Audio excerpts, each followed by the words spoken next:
আপনারা খুব ভালোভাবে অবগত আছেন যে আমরা এখন এমন একটি সময় অতিক্রম করছি যখন অত্যন্ত সতর্কতা এবং ঐক্যবদ্ধ প্রয়াসের মধ্য দিয়ে আমাদের এই পরিস্থিতি মোকাবেলা করে সামনের দিকে এগিয়ে যেতে হবে।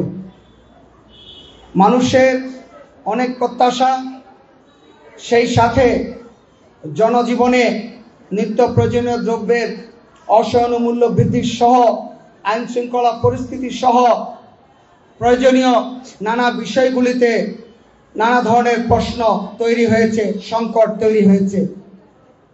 তার মধ্য দিয়েও একটি পরিবর্তিত পরিস্থিতিতে দেশকে এগিয়ে নিতে হবে।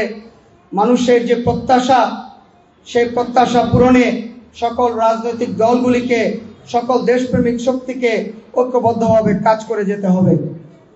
আর জাকের পার্টি অত্যন্ত সুস্পষ্টভাবেই বলতে চায় যে বিগত দশকের পর দশক ধরে জাতীয় বাজেট প্রণয়ন, বাজেট বরাদ্দ, এত বৈষম্য যা বাংলাদেশের সত্যিকারের অগ্রগতি এবং অর্থনৈতিক প্রবৃদ্ধিকে বারবার বাধাগ্রস্ত করেছে।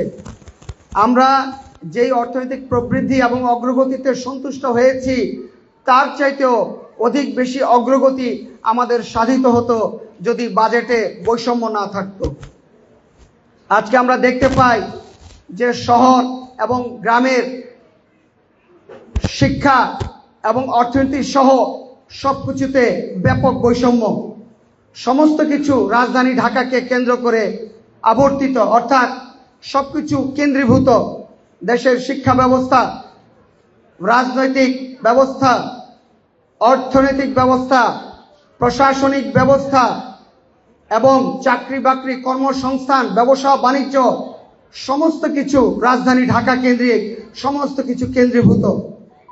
এই অবস্থার অবসান ঘটাতে হবে, এই পরিস্থিতির অবসান ঘটাতে হবে। আমাদেরকে যে কোনো মূল্যে এখন যে একটা সুযোগ আমরা পেয়েছি, সেই সুযোগকে যথাযথভাবে কাজে লাগাতে হবে। অর্থাৎ এখন সময় এসেছে সত্যিকার অর্থেই যেই বৈষম্য, গ্রাম এবং শহরের বাজেট প্রণয়ন, বাজেট বরাদ্দ, বাজেট বাস্তবায়ন, সামগ্রিকভাবে এর সংস্কার হওয়া সময়ের দাবি, অত্যন্ত জরুরি। জাতির এগিয়ে যেতে হলে, সত্যিকার অর্থে জাতি হিসাবে আমাদের টিকে থাকতে হলে, 18 কোটি মানুষের মুখে হাসি ফোটাতে হলে এই শহর আর গ্রামের বৈষম্য দূর করতে হবে। আমরা যা দেখলাম 2021 এবং 22 সালের একটি সমীক্ষায় উঠে এসেছে যে আবাসন এবং নাগরিক সুবিধাদি এই সমস্ত খাতে ঢাকা জেলা বরাদ্দ পেয়েছে 37 ভাগ, চট্টগ্রাম পেয়েছে 17 ভাগ। ঢাকা, চট্টগ্রাম, রাজশাহী, খুলনা, নারায়ণগঞ্জ মিলে 6টি জেলা পেয়েছে 74% বরাদ্দ, আর 25টি জেলা পেয়েছে মাত্র 6 ভাগ বরাদ্দ। এর মধ্যে কিছু জেলা আছে, 6টি জেলা আছে যাদের বরাদ্দ শতকরা 0.20 ভাগ। এই জেলাগুলি হচ্ছে ঝিনাইদহ, কুড়িগ্রাম, দিনাজপুর, বরগুনা এবং আরো 2টি সংশ্লিষ্ট জেলা। এই যে বৈষম্যের যে একটি চিত্র, এখন তার অবসান ঘটাতে হবে। সবকিছুই যদি নগর কেন্দ্রিক হয়, তাহলে বাংলাদেশের অর্থনীতি এখনো কৃষির উপরে নির্ভরশীল। যদিও আমাদের পোশাক তৈরি শিল্প খাত এবং আমাদের রেমিটেন্স যোদ্ধারা ব্যাপক একটি অবদান এই দেশের জাতীয় অর্থনীতিতে রেখে চলেছেন, কিন্তু কৃষিকে আমরা কোনোভাবে অগ্রাহ্য করতে পারি না। আমাদের পল্লী এলাকা, আমাদের পল্লীর উন্নয়ন, আমাদের পল্লীর অর্থনৈতিক কাঠামো, সামগ্রিকভাবে গ্রামীণ বাংলাকে আমরা কোনোভাবে অবজ্ঞা করতে পারি না। তাহলে জাতি হিসাবে আমরা কিন্তু ব্যর্থ জাতি হিসাবে পরিণত হব। তাই জাকের পার্টি অত্যন্ত সুস্পষ্টভাবে দাবি করছে যে প্রশাসনের বিকেন্দ্রীকরণ হতে হবে এবং আগামী ভবিষ্যতে যে জাতীয় বাজেট বরাদ্দ হবে সেটা জেলা ভিত্তিক হতে হবে।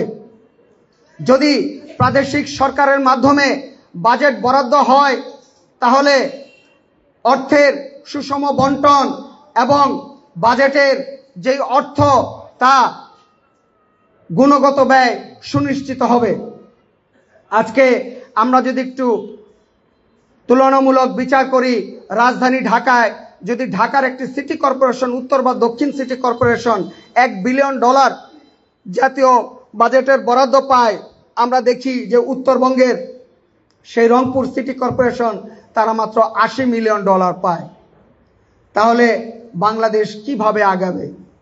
সেই আগানোর সুযোগটি নেই। তাই আমরা বলবো যে আমরা দেখছি যে বাজেট বরাদ্দের ক্ষেত্রে ঢাকা, চট্টগ্রাম সহ কয়েকটি গুরুত্বপূর্ণ জেলাকে অধিক গুরুত্ব দেওয়া হচ্ছে। এই অবস্থার অবসান ঘটাতে হবে।